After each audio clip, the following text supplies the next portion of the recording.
All right, fans of Spurs Nation, as you already know, yesterday we played Everton at home, and unfortunately we lost by a solitary goal to them. So with me today is the Singapore football legend and of course hero of the 1998 Tiger Cup, Mr. Sasikumar himself.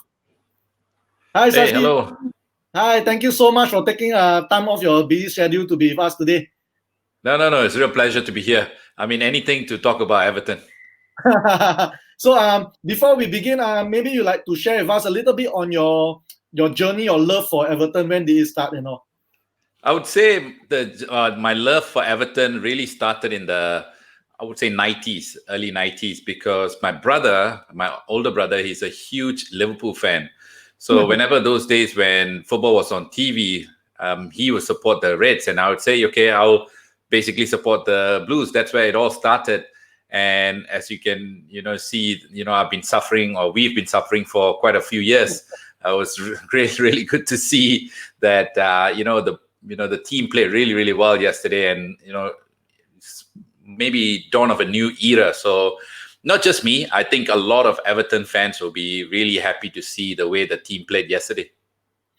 Yeah, of course. I mean, even for myself, before we managed to get Jose, we were actually linked to your current gaffer, Carlo Ancelotti. That guy's resume is wow. Yeah. He has won titles with every single club he's been to. So when you guys got him, what are your ambition for him? What do you think he will do for you guys? To be really honest, I think, for Everton to back someone like a Carlo Ancelotti, it's not easy, right? Like you mentioned, the guy has been around the world, won some really big titles with some massive clubs. And for him to come to Everton was a bit of a humbling process, even for fans like us, right? But well done to the owner, obviously convincing him of the football project the club has going on at the moment. And in some ways, when you look at what he did at Napoli are now a huge club, but they did, really well under Ancelotti, and that's what he's trying to do at Everton. I think gone are the days where he is looking to go to a massive club. He's been there, done that. I think he doesn't need that. What he really needs is a project like Everton. He done it in Napoli. He's coming now to Everton in the English Premier League, and he wants to build a team from ground up, so to speak. But you can see the names he's attracted to the club is just, I can't believe we've got James Rodriguez and, of course, Alan. These are Champions League players. Let's not forget as well, Abdoulaye Doucouré, who's unbelievable. And, the power and the pace he brings into the team is settled. But let's not get carried away. It's just the match day one, right? Yeah, of course. I mean, that's what I tell my Spurs friend. First game we lost, but nonetheless, let's talk about, since we're in the topic of your new signings.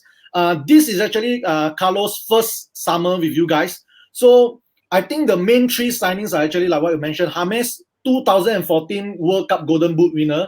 He's been in the biggest clubs all around the world, from Real to Bayern, and of course Alan, and of course Doucouré. So of all these three players, do you think that with these three players, you guys will actually move up to maybe fighting for top four?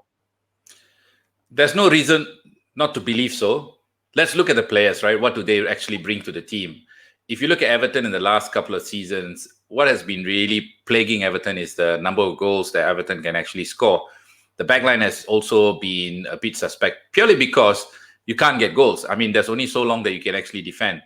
Especially last season was extremely frustrating because there wasn't any steal in midfield. You got the ball players like Sigurdsson, and then you got Gomez, and you got Bernard. There's no real steal in midfield. You saw like last night, you saw that Alan brought a different game altogether. He was the guy that was, the pit bull in front of the back four. And if you are, Keane, and if you are Yerry Mina, you'll be very happy to have a defensive midfield like that because he protects the back four. Then you got Doucouré, who's a hard-running midfielder. Let's not forget he's one of the probably the best players in that position last season. Unfortunately, his team got relegated.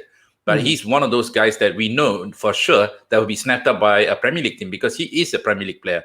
And you could see what he brought to the team. Not just going forward. He came back and tackled twice. I think that's what he actually brings. A bit of steel, a bit of a physical presence. And then James Rodriguez is class act. You saw that he hardly gave the ball away, even though he has not been really playing at the top level for a long time.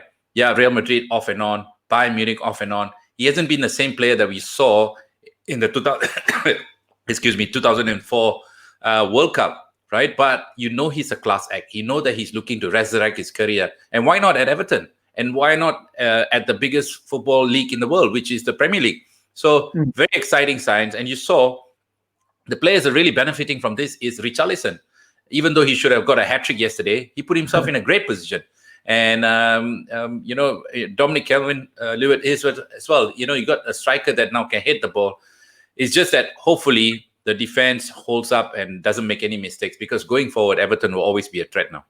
Yeah, okay. Okay, with that said, let's talk about this. Unfortunately, I have to show this is 0-1 to you guys. First win at White Hart at the Tottenham Stadium since 2011. And I think this is the first win against a big team, top six club in like almost 40 games. So yeah, 41 games. Yeah, as usual, Spurs will be the one giving people the first. So what can you take away from the game? You mean from a Spurs perspective or Everton perspective? From an Everton perspective. I think from an Everton perspective, it's always great to win your first game, and especially against a team like Spurs that is going to be challenging for the top 6, top 4, whichever way you put it, top half of the table. It's a good signal. A lot of the other clubs will be obviously watching Everton and go like, okay, this team can damage us if we don't pay attention. The squad doesn't really have depth, Everton. So what to take away is that that going forward, Everton is a threat. It's now keeping the clean sheets. Yesterday, Jordan Pickford had a wonderful game. I must say he saved Everton twice. So if he can cut out all the mistakes he made last season, and I think it's purely also down to the fact that he was exposed by the defenders and he came out and made a few blunders. But if that can be solid, I think Everton can put out a credible fight. I'm not sure if we are still good enough for the top 4, but definitely will be taking points away from some of the big teams in the league. Yeah, speaking about yesterday's performance, I was particularly impressed with Doucouré. Remember just before you scored the goal, when Lucas was through on goal, Doucouré, that you are a defender yourself, that tackle, that was perfect. And then that was crucial. Yeah, that's crucial. I mean, if Lucas went through, I think it'll be 1-0 to us. But then what a tackle from him, and especially with Alain now. I would say, in my opinion, the man of the match would be either Doucouré or Alan. What about you? What do you think? Yeah, I think there are 3 players that clearly stood out for Everton yesterday. Jordan Pickford with the 2 goals that he saved in the first half, which could have easily changed the complexion of the game. The tackle that Doucouré made, track back and put in the tackle, that was very, very important. And of course, Alan, who just played in front of the back 4, I thought he was the steal in midfield. He didn't lose anything. I think it's a kind of player that a lot of teams, they don't. He's like a Kante, right? He's like a N'Golo Kante for Chelsea. He's the water carrier. He's the guy that goes around, does the dirty work. But that's what Everton has been missing. So 3 or 4 players I thought was in line. Let's not forget Dominic Calvert-Lewin as well. He actually scored the goal, beautiful goal, the goal scorer. So I think there are 3 or 4 players who deserved it. If anyone deserved it, I think it has to be between Jordan Pickford and Alan for me. What about the guy that broke his leg, unfortunately, at Spurs? I think that he actually played very well yesterday, especially with the fact that he's facing Son again. So it's like, sometimes this psychological thing, like, this guy broke my leg. So I think that he had a very decent game. I was very happy that he was actually up and about running and all. So, and the one thing that Spurs was lacking yesterday was the steal in the center of the park. Winksy and Højbjerg was supposed to be the one, but instead they got overshadowed by Alan and Doucouré, and allowed James. You do not allow someone like James so much time on the ball. So with James now, what do you think that there's any more space for Bernard and Sigurdsson? It's tough. It's tough now because let's not forget, in the first 20-25 minutes, Spurs probably had the better half. And, Lucas Moura asked a few questions of Alan. But as time went by, I think the momentum swung and went into the favor of Everton. If the 2 goals were scored, I think Dele Alli came close and Matt Doherty came close as well. So, if you take away those key moments which should have completely changed the game. We could have been having a complete different discussion today. But let's not forget as well, that's what football is all about. You got to take your chances. Let's not forget, Richarlison went one-on-one very early in the game. He missed that too. So that could have also changed the complexion of the game. But if you're looking at, Spurs, what I believe is that they need to be a bit more steel in midfield. You got wings there, you got Lucas Moura, but the players, the 4 players that are going forward, right? They are world class. You got Dele Alli, Son, you got Harry Kane, and Lucas Moura. These guys are top class players who can score anytime. But I think the real, I would say, the weakness in the team is the back 4. You've got Ben Davies, who's literally a centre back playing a left back. You don't have the mobility. I don't know if I'm sure you watched the documentary All or Nothing, where Danny Rose makes a point. He does make a really good point. You're playing centre backs at left back. You don't have the mobility. So they really need to start looking at mobility. You saw yesterday with Lucas Digne, who played for Everton with left back. He kept going down. He's had a lot of mobility, but it wasn't the same with Ben Davies. Ben Davies is more of a defender. These days, you got to have your fullback who are flying forward and really pin down James Rodriguez. Spurs didn't do that. And inevitably, you're going to have the pressure on you, then you concede goals. So I think this is something that Jose Mourinho has to look at. I'm pretty sure he's looking at. And if he can fix that, I think going forward, Spurs are really good for goals. They're great value. Good players. Let's not forget as well. Good players. But if you can keep Harry Kane fit, because you do know that he gets injured for long periods of time. If you can keep him in the park, I think Spurs will be challenging. It's only the first game. They played a very resurgent Everton. I'm not getting carried away with this. I'm very, very happy. I haven't been happy like this in a long time. I just sent a text message to all my Everton friends as well, and say, we haven't played like this in a long, long time. Finally, I'm proud to put on this shirt because, my son, my elder one, he became a Liverpool fan. Can you imagine? That's like a death sentence to me. But nevertheless, I can understand, because Everton, not attractive, no players to follow, not great football. But now we got some really good players. Like James Rodriguez is a world star.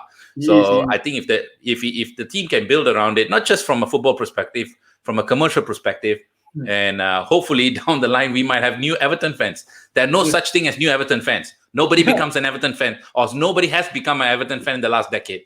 It's people like me who've been suffering for a long time. Yeah, I feel you. I feel the pain. This has not been the easiest of club to follow.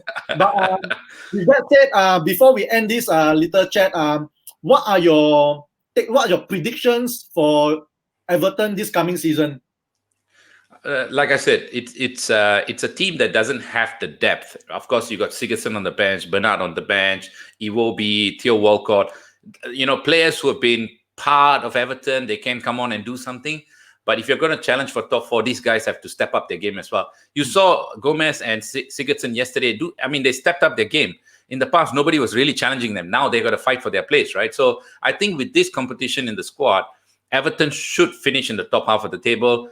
Top 4, I still think that you need to spend a bit more, need to get another striker maybe. But when you look at the likes of Liverpool, City, United, and even Chelsea, this will be a tough one. But 5th, 6th, 7th, yeah, I think highly possible. I think we can challenge with the likes of Spurs, Arsenal, and Sheffield. Let's not forget people like Wolves as well. So there are teams that can actually challenge for the top 5, 6 places. Finishing anything outside of 4th, I think would be a great result. 5th, 6th would be a great result for Everton, and then push on for the following season. Buy a few more players, attract a bit more, quality players, and then making it to the Champions League. That would be the day. I really love to see Everton take on the likes of Barcelona, Bayern Munich, Real Madrid. That would be the day. Yeah, I mean, at this point of time, let's not take on Bayern Munich. They are scary. They are. Yeah. With that said, thank you so much once again, Sashi, for joining us today. So, hopefully the next game, the return leg, we will have a watch party together, and hopefully everything is back to normal and we can finally watch football again. So yes, absolutely. Thanks for having me. Really good chat and had fun. Yeah, thank you so much, Sashi. So in the meantime, guys, please like, comment, and subscribe to Spurs Nation. And of course, Everton fans, show some love, comment, and let's see what we can do. Thank you so much. You have a good day. You too. Okay, bye-bye. Bye.